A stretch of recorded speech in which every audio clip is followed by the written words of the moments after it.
किए। अच्छा गुरुजी, एक चीज़ बताओ, जैसे कोई आता है जो वो बताते हैं कि मैं ये हूँ, मैं यहाँ से इसके साथ अटैच हो गया, मैं प्रेत हूँ, आत्मा हूँ, ऐसी कोई मतलब कितनी तरह की एंटिटी हमारे उसमें मिलती है? कोई डायन वगैरह भी आती है, डाकिनी शाकिनी, कोई ऐसी भी एंटिटी से आपका हुआ है सामना?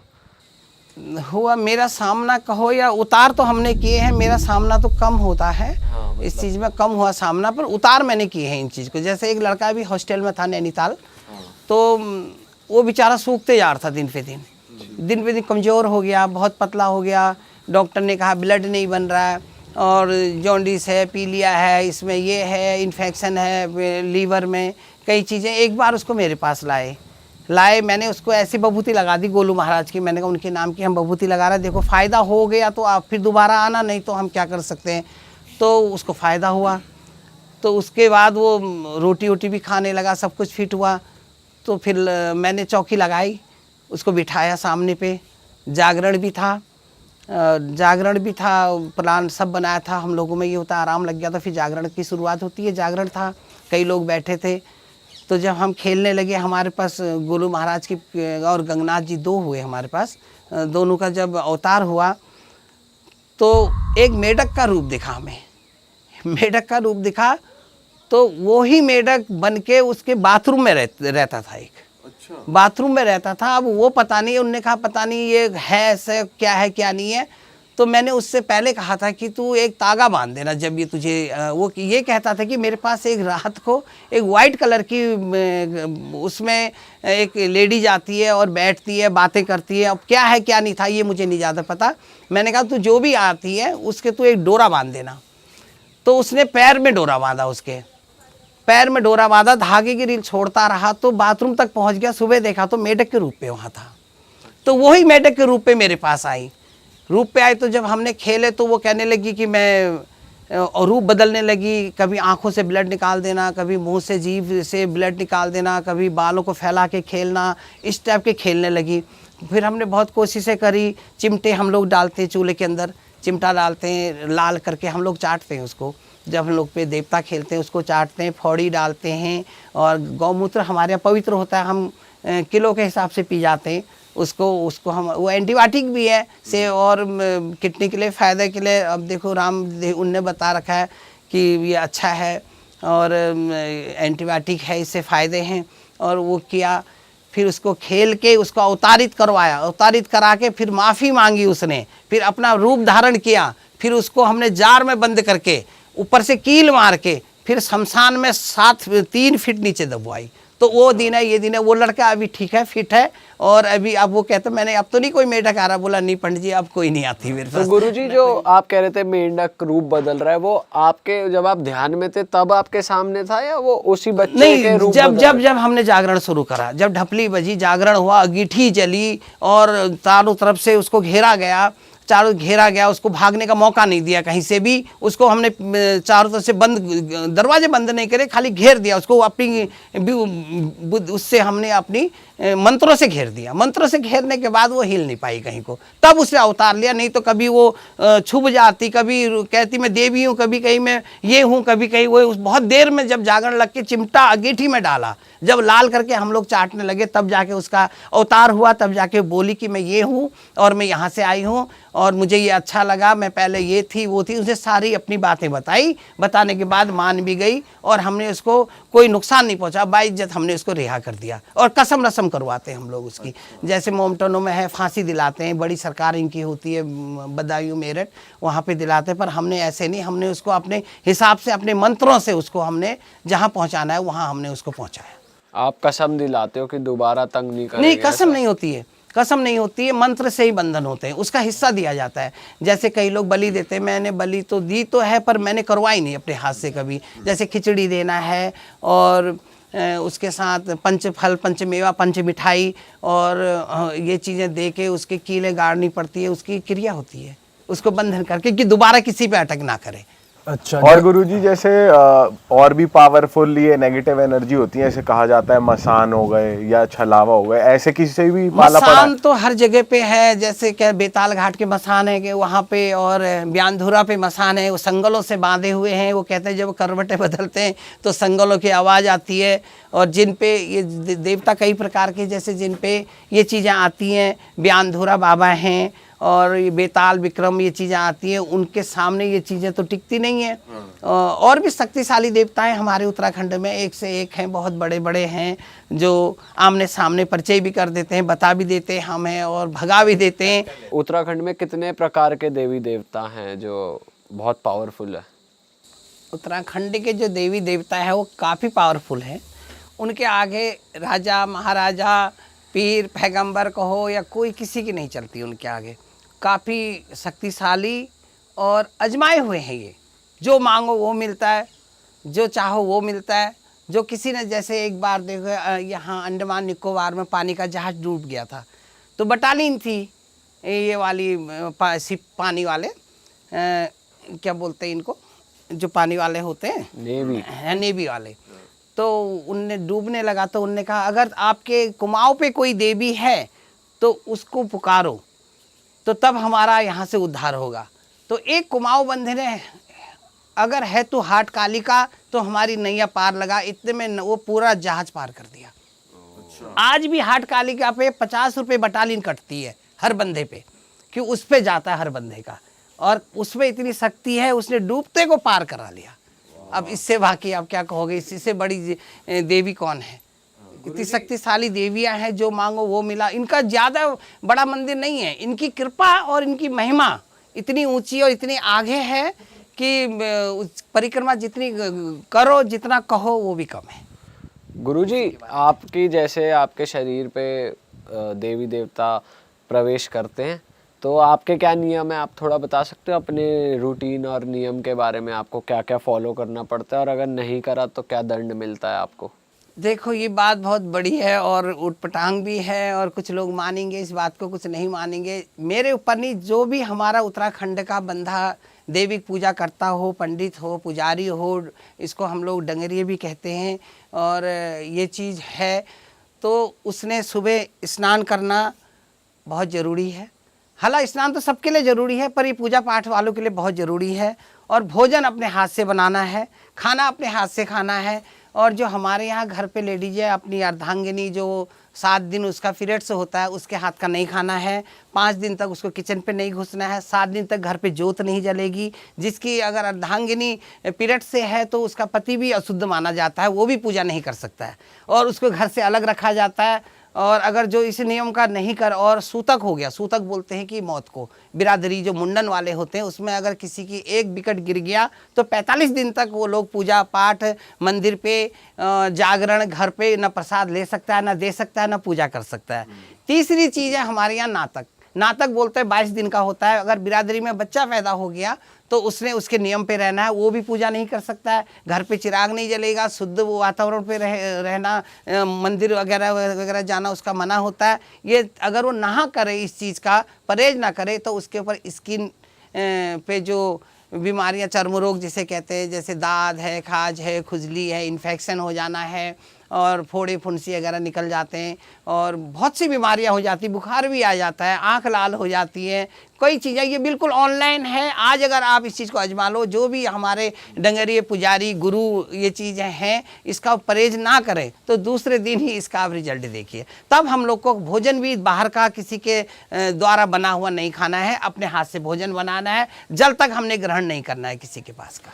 अच्छा, ऐसा भी होता है गुरुजी, जैसे आपके पास कोई आया, उसके ऊपर कोई नेगेटिव एंटिटी या नेगेटिव एनर्जी थी, और फिर उसको आपने ठीक कर दिया, उसके बाद भी आप उसको कुछ नियम कानून दे रहे हो कि तेरे को अब ये फॉलो करना है, उसके ऊपर भी आप कुछ उपाय डालते हो? नहीं, जब वो चीज़ छोड़ दी तो फिर तो आम आदमी है, उसको तो फिर आज़ाद है, फ्री है, वो तो हिंदुस्तान आज़ाद हो गया ना। फिर तो उसको कोई किसी की दबाव उसके ऊपर कोई बाधा या कुछ वो नहीं, आप कुछ नहीं रही। हाँ, दोबारा से वो कहीं कोई दूसरी चीज़ है, वो चीज़ नहीं पकड़ेगी उसको, वो हमारी गारंटी होती है, वो चीज़ नहीं पकड़ेगी। और उसको आप कुछ धागा या कुछ देते हो ना कि ना ना कोई धागा पास ही धूगा ना हम आए? नहीं बांधते, धागा धूगा कुछ नहीं, ना धागा ना। हाँ ये हमारे इसमें जनेऊ होता है, जनेऊ जरूर पहनना होता है, और धागा धूगा हम नहीं बांधते। वो तो धागा ये तंत्र मंत्र वाले, तांत्रिक वाले, जिनने क्रिया कर दी होती है, जैसे किसी की प्रॉपर्टी बस में कर देना है, किसी की जायदाद बस में करनी है, वो मंत्र करके पैसों का बिजनेस करके अपने आप पे वो कर देना, बोला हाँ तुम्हारे सारे काम बना देंगे, आप ये करो वो करो, धागा बांधो, लौंग बांधो, और इधर इधर को वो करो। ये नहीं, लौंग हमारा कोई खर्चा नहीं है, सिर्फ एक राख मैंने बताई, हम एक बभूति उसको बोलते हैं, राख से ही सारे काम करते हैं, सारे काम राख ही करता है, सारे काम राख से शुरू होते हैं और राख से समाप्त होते हैं। जब कोई आपके पास आता है गुरुजी, तो आप पहले उसे राख लगाते हैं, अगर उसके अंदर कुछ होता है तो वो आपको सामने आ पहले जाता हम उसको साफ, पाक उर्दू का शब्द है पाक, तो हम उसको साफ करते हैं, जैसे उसके हाथ पांव धो के आओ, उसके बाद गौमूत्र गंगा जल इससे हम उसको पवित्र करते हैं, सर पे छींटा मारा या पिलाया, ठीक है। तो वो तो अगर तभी खेलने लग जाते हो जी,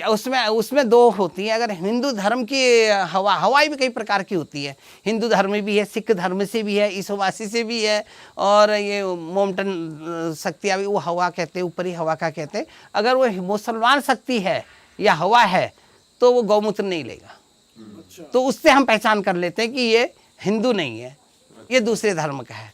उसका उपाय हम दूसरे हिसाब से करते हैं, वो हम नहीं बताएंगे। और वो गंगा जल भी अवॉइड करते हैं? नहीं लेगा गंगा जल, और हमारी जो चीजें से हम पवित्र होते हैं उससे वो लोग नापाक हो जाते हैं, जिससे हम पाक होते हैं तो उससे वो लोग नापाक हो जाते हैं। उस चीज से हम ये पहचान कर लेते हैं कि हमारे पास अभी कौन सी शक्ति चल रही है, हिंदू चल रही है या सिख चल रही है या मुसलमान शक्ति है, क्या आ रही है, हम उससे पहचान इसी से कर लेते हैं। और कई जगह एक बार हुआ था, एक लड़का था, इधर रैखाल बोलते हैं गाँव में, छोटा सा गाँव है, वो लड़का 6 में पढ़ता था, तो वो कभी पागल हो जाना, डंपर चला देना, कभी घर पे मार तोड़ करना, कभी कुछ भी, मतलब ऐसी हरकतें करने लग गया, ऐसी हरकतें करने लग गया। तो उसके बाद कई जगह घुमाया, डॉक्टर ने देखा, किसी ने साई को बोला बरेली ले जाओ, डॉक्टर आजकल तो दवाइयाँ देते ही हैं हर चीज़ का।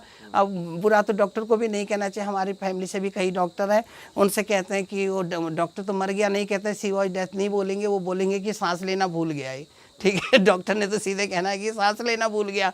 तो वो उसने कुछ भी दिया, उससे फ़ायदा नहीं हुआ, तो लास्ट में मेरे पास लाए, वो अभी भी है बच्चा, लाए, बातें करी, तो उसके बाद हमने जागरण का प्लान लगाया, वो बभूति पे नहीं आया, हमने जागरण का प्लान लगाया। उसमें जो थे हम लोग 3 थे, एक गोलू महाराज के गुरु थे, एक गंगनाथ जी के गुरु थे, एक देवी माता जो हमारी है उसके गुरु थे, लेडीज़ थी, बुजुर्ग माता थी।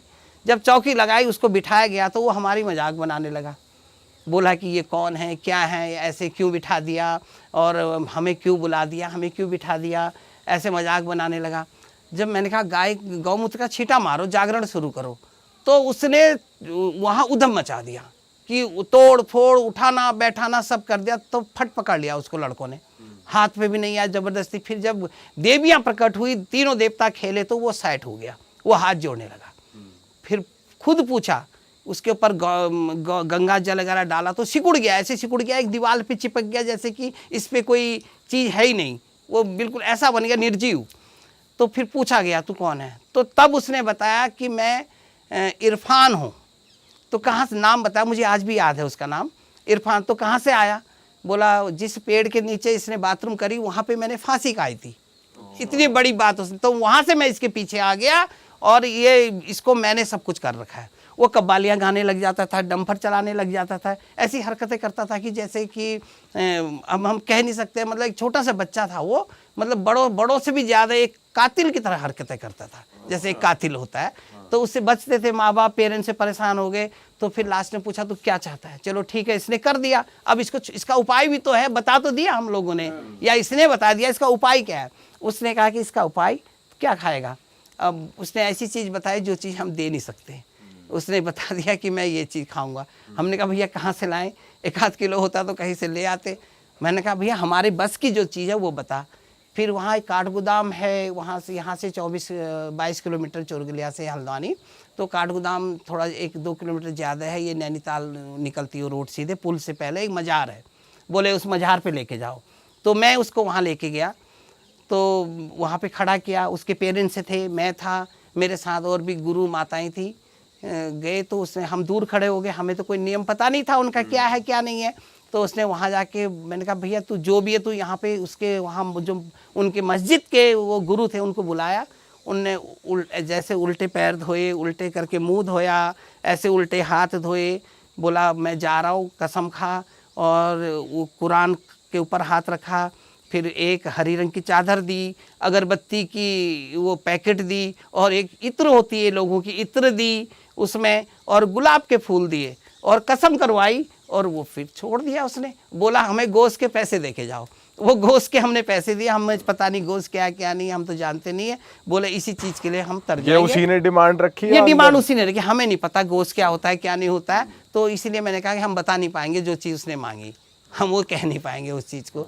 वो मांगी उसने और हमने वहाँ दिला दी। हमने कहा हम ला नहीं सकते, हम पेमेंट कर सकते हैं, उन्हीं ने करा, उसके पेरेंट्स ने। आज ठीक है लड़का बिल्कुल, उसको छोड़ने के बाद भी वो फिट है। अच्छा गुरुजी, अभी जब शुरुआत में आपने एक बात कही थी कि कई बार तो नेगेटिव एनर्जी होती है जब आप उतार के उसको खिचड़ी वगैरह चढ़ा के करवा देते हैं। कई बार आपने कहा कि देवी देवता भी हावी हो जाते हैं किसी पे, तो उनको स्थान दिया जाता है। तो वो कौन से देवी देवता होते हैं जो किसी पे अगर हावी हो गए तो नुकसान करते हैं? तो उनके बारे में कुछ बताओ। देखो, देवी देवता नुकसान नहीं करते। देवी देवता ये है कि वो अपनी याददाश्त को ताजगी कर देते हैं। जैसे हमारे पुराने बुजुर्गों ने, मैंने कहा कि हम राजस्थान के हैं ना, तो वहाँ हमारे तिरुपति बालाजी थे, वो हमने छोड़ दिए। अब देखो आप हो, एक छोटे से एग्जाम्पल है, आप जैसे चोरगलिया पे आ गए तो यहाँ पर भी कई मंदिरें हैं, कई अच्छे खासे शिवालय बने हैं, अच्छे अच्छे मंदिर है। आप यहाँ के स्थायी हो जाओगे तो उनकी पूजा करने लग जाओगे, तो आप दिल्ली वालों को छोड़ दोगे। तो वही हमारे साथ हुआ, या वही देवताओं के साथ होता है। जैसे पुराने देवता छूट गए तो अपनी घर की चीज़ें छूट गई। जैसे आपकी मम्मी तो भूखे है और हरिद्वार पे जाके आप माइयों को भोजन करा रहे हो, तो आपकी माताओं का मन क्या होगा? तो यही देवता उस टाइम वो दिक्कतें कर देती हैं। आपने मेरे घर पे आ गए, मेरी मम्मी को भोजन करा रहे हो, अपनी मम्मी को घर पे भूखी छोड़ के आए हो, तो वो वहाँ तड़फ रही है, रो रही है, कह रही बेटा मेरा बेटा भूखा रख दिया, कुछ भी मुझे प्यासा रख दिया। उसकी हाई जो लग जाती है वही देवताओं के साथ होता है। जो पुनरावृत्ति पुराने देवता जो छोड़ देते हैं तो वो फिर उसके साथ जो है थोड़ी याद दिलाने के लिए कुछ श्याम दाम दंड भेद देते हैं, नुकसान नहीं करते, उनको याद दिलाते हैं, उसी में हावी हो जाते हैं। तो उनको कैसे आप उनको फिर मना के, उनको अवतारित करा के, जो चीज़ उनको चढ़ता था, जैसे भोग लगता है, मीठा भोग है, प्रसाद है, मीठे चावल हैं, और नारियल जटा धूप मेवा मिष्ठान बना के, और उनसे माफ़ी मांग के पहले जहाँ वहाँ पे देंगे जहाँ जड़ है। जैसे आप दिल्ली के हैं तो आप वहाँ पे दोगे पहले, अब यहाँ रहने लग गए तो फिर जाके यहाँ पे होगा। तो उनको इस ढंग से मनाया जाता है। और जो भी ये पितृ देवता पितृ होते हैं, इनको हरिद्वार और वो भी पंचनारायणी शिला में तारण करते हैं। और जो पूरी उम्र खा के जाता है उसको गया पे करते हैं। वो भी नवमी में माँ का होता है, पुष्कर में बाप का होता है। और जो ये नेगेटिव आत्माएं हैं, ये प्रेत हैं, इनको हम न हरिद्वार न इनको इन गया में, इनको खाली ऐसी जगह पे देते हैं जैसे खंडर है, नदी है, नाले हैं, कोई पुराने टूटे हुए घर हैं या चौराहे हैं, इन जगह पे इनको उतार देते हैं। ओके अच्छा गुरुजी, एक चीज़ और हम ऑफ कैमरा बात कर रहे थे। एक ऐसी एंटिटी से, एक ऐसी नेगेटिव एनर्जी से आपका सामना हुआ था जहाँ एक लड़की इतनी परेशान थी कि उसके साथ सेक्सुअल एक्टिविटी हो रही थी बहुत ज़्यादा। तो मैं चाहता हूँ आप केस बताओ, उसमें क्या हो रहा था, आपने कैसे उनको फ्री करा, क्या क्या हो रहा था उस फैमिली में? ये तो बहुत समय हो गया, अभी तो उसके परिवार से भी है, वो अभी तो अपने परिवार में है। ये बातें उसको सुनने से या कहने से बुरा भी लगेगा आज के दौर पे, क्योंकि उसको पता नहीं था कि मेरे साथ क्या हो रहा है करके। एक अनजान थी वो, ये लगा लो कि एक स्टैचू मूर्ति है, उसको कुछ पता नहीं है कि मेरे साथ क्या हो रहा है क्या नहीं हो रहा है। स्टूडेंट लाइफ थी उसकी। तो माँ बाप हर कोई चाहता है मेरी बेटी अच्छी हो, आगे बढ़े, हर मेरे जो भी सन है, डॉटर, जो भी पुत्र है पुत्री है, अच्छी जगह जाए, अच्छी जगह पढ़े। तो उसके बाद वो कटने लगी, स्कूल नहीं जाना, घबरा के रहना, छुप जाना, कहना नहीं मानना, गुस्से में आ जाना, एग्री, मुंह लगना। तो एक दिन मेरे पास लाए, बोले पंडित जी ऐसी ऐसी बात है, ऐसी ऐसी बात है, और हम बहुत परेशान हैं, हम बेटी से बहुत दुखी हैं, हमने कई जगह दिखा दिए, कई मौलवी मौलाना कई जगह दिखा दिया, कोई कहता है भेजा हुआ है, कोई कहता है कुछ भी कहता है। तो फिर हमारे पास लाए, तो मैंने उनको बहूती दी। वो मैंने आपसे पहले बताया कि बहूती हमारी पहले होती है। तो उसमें ये था, पहली बबूती से उसे कोई फ़ायदा नहीं हुआ, कोई फ़ायदा नहीं हुआ उसको। बोले पंडित जी उनको कोई फ़ायदा नहीं हुआ, तो उनने फिर आना जाना छोड़ दिया। बोले कुछ दिन रुक गए, तो उसके बाद जब रुक गए, कहीं भी नहीं गए, उन्होंने कहा छोड़ दिया हालातों पे, तो वो रात को जब सो जाते थे तो उनकी बेटी थी, जवान थी, जो भी थी बेचारी, हमारी भी बेटी है वो, उसको दरवाज़ा बंद करके, दरवाजे लॉक खोल के, शटर खोल के, पर्दा लगा खोल के, वो ठीक 12:10 या 12:01 के टाइम पे, 12 के बाद ही उसको बाहर ले जाके उसके साथ जो भी होता था वो बताते थे। उसकी मम्मी बताती थी मेरे साथ कि मुझे बताती थी कि ऐसा हुआ सुबेरे। और जब वो आती थी अपने हाथ से ताले, लॉक, चैनल, शटर खोल के जाती थी और सुबह वहाँ पर लेटी हुई बेहोश हालत में मिलती थी। बेहोश हालत में मिलती थी। और उसके साथ ज़्यादा तो मैंने कुछ नहीं पूछा होता था या नहीं क्या होता था क्या नहीं होता था। और फिर वो जब होश में आ गई तो सारी बातें बताती थी कि मुझे ऐसा हुआ मेरे साथ, उसने रूप बदल के ये किया वो किया। तो फिर मेरे पास लाए, उन्होंने कहा पंडित जी 1 महीना हम परेशान हो गए, इसको कोई फ़ायदा नहीं हुआ। तो कई ताबीज़ें उसके गले में बंधी थी, कई उसके कमर में धागे बंधे थे, कई डोरे बंधे थे उसके। और कई लोगों ने हो सकता है कि मुर्गे बकरे भी खाए हो कि इसमें नेगेटिव आत्माएं हैं करके, ऐसे भी छल कपट बहुत चलता है इन चीज़ों में। ये किया, ये करने के बाद कोई फ़ायदा नहीं, तो आए। तो उसके बाद हमने उन पर जागरण, हमारा मेन होता है फिर जागरण।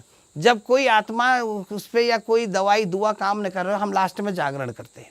हमने वो जागरण शॉर्ट होता है, 1-2 घंटे का होता है। वो प्रेत, वो मरीज के ऊपर बात है। वो जितनी उनके घर पे होता है, आपके आश्रम? उन्हीं के घर पे होगा। अच्छा। उनके घर पे, हमारे घर पे नहीं होता। हमारे घर पे तो बैठक होती है। अच्छा। बैठक होती है, वहाँ पे तो एक्सरा होता है कि इस पे क्या है, क्या करना है, क्या नहीं करना है, और उसका ट्रीटमेंट और उसका इलाज उसी के घर से शुरू होगा।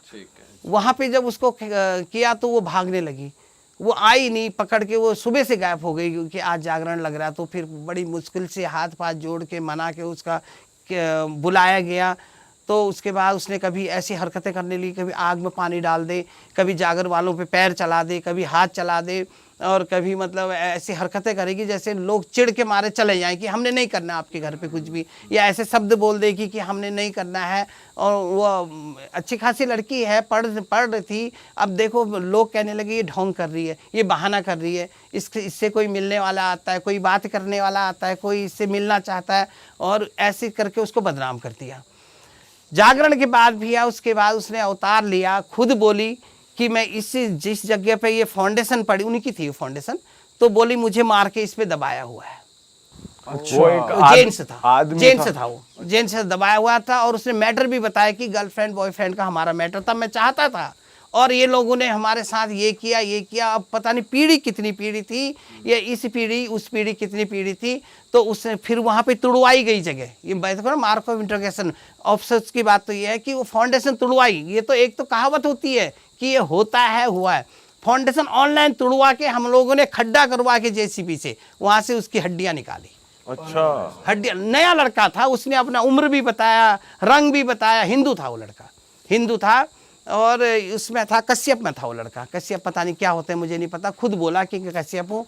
फिर वो हड्डियों को हमने बोरी में भरा और किसी एक अज्ञान आदमी से कश्यप जाति का ढूंढ के हरिद्वार पे उसकी हमने चिता में वो करवा के हमने उसकी अंत्येष्टि कराई। और उसका पीपल श्राद्ध हमने किसी के भरोसे छोड़ दिया। हमने कहा भैया पंडित जी आप लोग करो, हम नहीं करेंगे इसका, क्योंकि ये हमारे परिवार का नहीं है, हमारे उसका नहीं है। जगह हमने खरीदी है और उसको वहाँ से उठा के दूसरी जगह किया। वहाँ पर जेसीबी से आधी ट्रॉली हमने मिट्टी डलवाई और उसका उद्धार हमने हरिद्वार जाके कुसा घाट पे करवाया, नारायणी कुसा घाट पे करवाया। वहाँ पे दूसरी मिट्टी डाली, तब फिर लड़की के ऊपर से, उस कन्या के ऊपर से हमने खिचड़ी, सामान, उसके जोड़े, जेन से कपड़े दिए उसको हमने, दे के उसको हमने नदी पे पहुंचा दिया, जहाँ की उसको कसम करवाई, रस्म करवाई और उतार करवाया, उसका बंधन करवाए। आज भी वो फिट है, वो भी फिट है, घर भी बना है, परिवार भी है, सब कुछ है, आज भी चल रहा है। अब कुछ नहीं होता, अब कुछ नहीं होता उससे। तो वो उस लड़की पर ही क्यों आया था? उसका एग्जैक्ट रीजन क्या था? बस वो वहाँ पे रहती वो थी? मैटर उसका ये था कि लड़की की जो ऐसा होता है ना, जैसे किसी को मरते समय पानी नहीं मिला तो वो पानी ही मांगता है,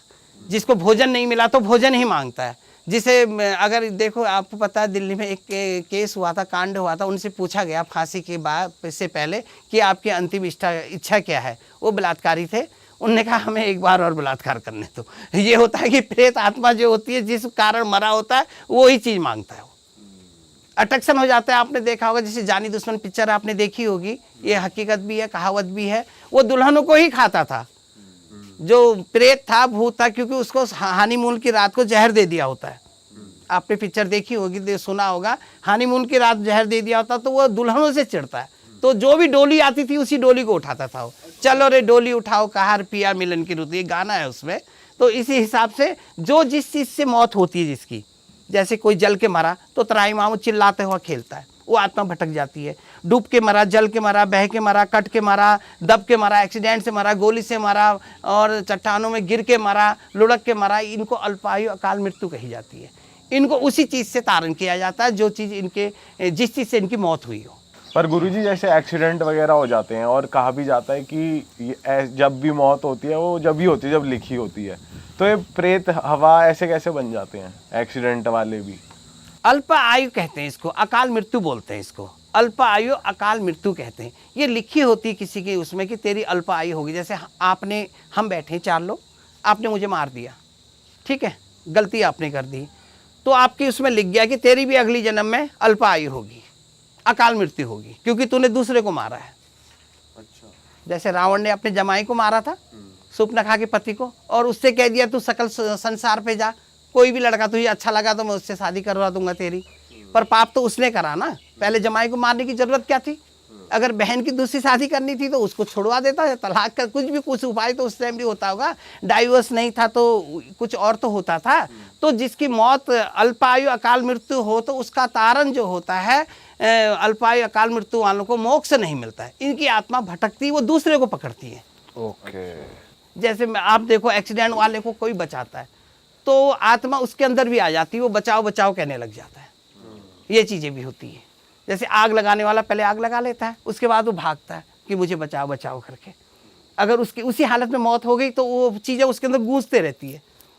तो इनका अगर जैसे हवन, मैं हूँ, मैं इसके अंदर फांसी खा लूँ तो यहाँ पे किसी को बैठने नहीं दूंगा, उठा के ये हमारी आत्मा भटक जाएगी इसके अंदर, ये चीज होती है। पर अगर हवन वगैरह हुआ है प्रॉपर मोक्ष के लिए? हवन तो बाबू लास्ट चीज है। हवन होता है पवित्र स्थानों में, शमशानों में नहीं होता है हवन, और ये नेगेटिव आत्माओं के लिए हवन नहीं होता है। हवन होता है देवी देवताओं के लिए। इन आत्माओं को तो या विसर्जन या इनको मोक्ष दिलाओ, 2 ही चीज है। मोक्ष के लिए इनका अंतिम संस्कार ढंग से हो।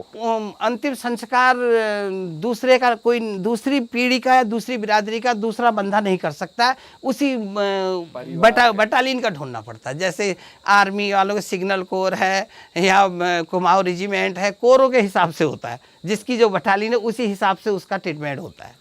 ये नहीं कि अब देखो नेपाल के हैं वो यहाँ आके उसका हम नहीं कर सकते हैं, उसकी बिरादरी का, उसी की परिवार का या उसकी समाज का ढूंढ के, उससे कोई नहीं है तो फिर हरिद्वार में एक नामांकित आदमी ढूंढ के उसी का ब्राह्मण से करवाएंगे। अगर महाराज गुरुजी ऐसा हो कि किसी की एक्सीडेंट में डेथ हो या अकाल मृत्यु अल्पायु जो आपने कहा वो हो, पर परिवार वाले उसके लास्ट वो ढंग से कर दें, तो तब तो उसकी आत्मा नहीं भटकेगी, शांति मिल जाएगी?